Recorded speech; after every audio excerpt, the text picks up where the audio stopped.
guys, welcome back to the channel. Today I am breaking down the latest US jobs report number that came out this morning.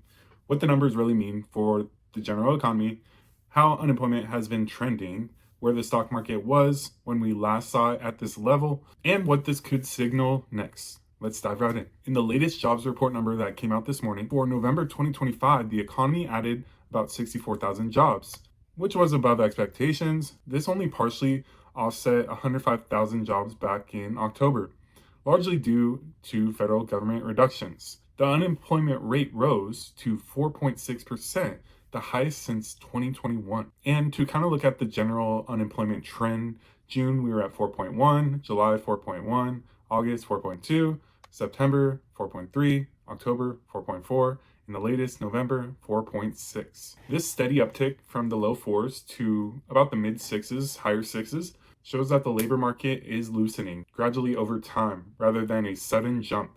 It's not a dramatic spike like a recession, but it is a clear uptrend, which is very notable to watch at this moment because the labor market had been unusually tight in prior years. When was the last time that unemployment was this high? We haven't seen unemployment rate at 4.6% since the late 2021. Back when the labor market was still adjusting after COVID-19. COVID-19 pandemic and job gains were more volatile. That period saw broader workforce re-entry and shifting employment patterns.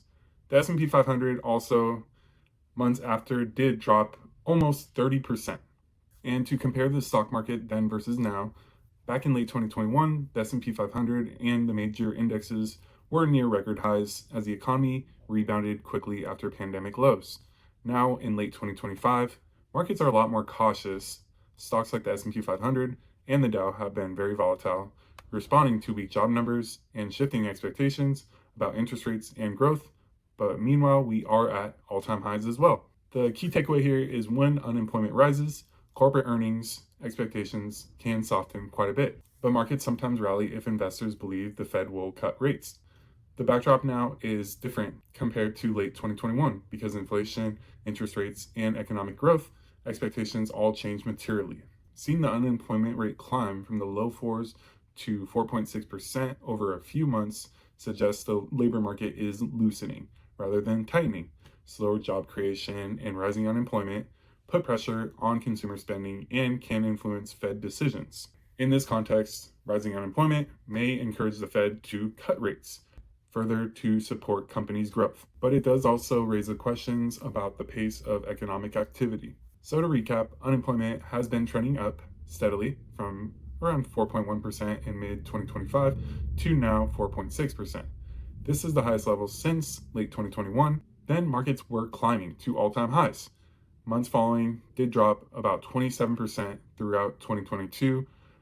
And now we're a little more cautious, but we are still at all-time highs. Rising unemployment often signals economic cooling, which will shape Fed policy and investor sentiment. Thanks for watching Stock Brock. Peace.